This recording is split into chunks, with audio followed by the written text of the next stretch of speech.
کچھ لوگ یہ سمجھتے ہیں ڈیپلی پینیٹریٹڈ ہے کہ آپ نے انوائزلی کرپشن اور نان کرپشن میں ایک ڈیوائڈنگ لائن پیدا کر دی. یعنی آپ کا مسئلہ یہ ہے کہ آپ سارا سسٹم ہی کرپٹ ہے اور آپ اس کے خلاف تن تنہا کھڑے ہو گئے. دیکھیں اسی وجہ سے کامیابی نہیں مل رہی. نہیں مجھے پتہ ہے کامیابی وہ میں آتا ہوں کیوں کامیابی نہیں ملی. لیکن وہ سب سے بڑی بات یہ ہے میں نے ان معاشرے دیکھے ہوئے ہیں جو کامیاب معاشرے ہیں. میں 18 سال کی عمر میں انگلینڈ گیا, میں نے وہاں یونیورسٹی پڑھی, پھر میں کوئی پتہ نہیں 20 سال وہاں 18-20 سال گرمیوں میں پروفیشنل کرکٹ کھیلتا تھا اور سردیوں میں پاکستان آتا تھا. تو میں نے موازنہ کیا دونوں معاشروں کا. اگر آپ میرے سے پوچھیں نا کہ ایک چیز کیا ہے جو ملک کو اوپر لے کے جائے گی, ایک چیز میں کہوں گا رول آف لا, انصاف, قانون کی حکمرانی. ایک چیز جو ہوتی ہے نا جو امیر اور غریب ملکوں کے اندر فرق ہے وہ یہ ہے جو میں نے اپنی اسی لیے پارٹی کا نام انصاف کی تحریک رکھا تھا. مدینہ کی ریاست میں کیا کیا تھا نبی صلی اللہ علیہ وسلم نے؟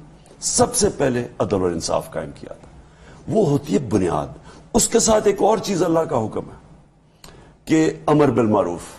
آپ اچھا کو حکم دیا ہوا ہے کہ اگر آپ اپنے آپ کو بچانا ہے, آپ نے اوپر آپ کی پرواز ہونی ہے, تو آپ نے برائی کے خلاف جہاد کرنی ہے اور اچھائی کے ساتھ کھڑا ہونا ہے. جب معاشرے کے اندر اچھے اور برے کی تمیز ختم ہوتی ہے وہ مر جاتا ہے معاشرہ. انہوں نے چوروں نے یہ کیا ہمارے ساتھ. دیکھیں میں کیوں نہیں ان سے ملتا تھا, یہ شہباز شریف سے جی ملتا نہیں ہے, بڑا تکبر ہے. اگر میں ان کو ملتا ہوں میں لیجیٹمائز کر دیتا ہوں. اس کا مطلب کہ چوری اور کرپشن میں کوئی بری چیز ہی نہیں ہے.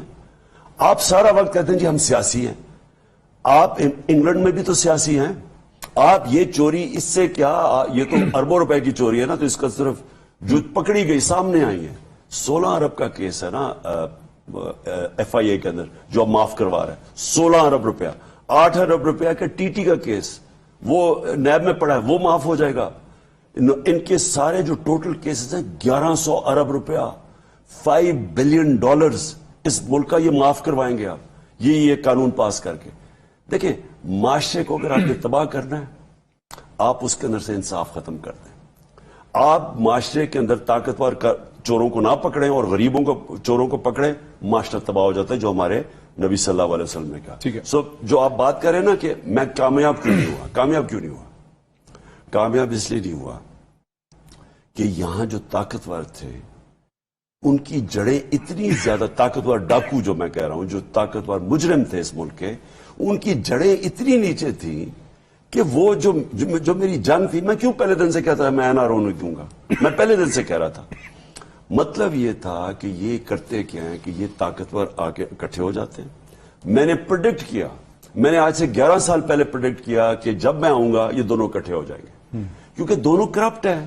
ان کا انٹرسٹ یہ ہے کہ ان کی پیسہ بچے. اب پیسہ پہلے چوری کرنے میں نقصان پہنچایا, اب اس کو بچانے کے اندر. اور پیسہ جب بچاتے ہیں, جب یہ اپنا پیسہ بچاتے ہیں, یہ معاشرے کو تباہ کر دیتے ہیں, کیونکہ انہوں نے سب کے لیے دروازے کھول دیے چوری کے.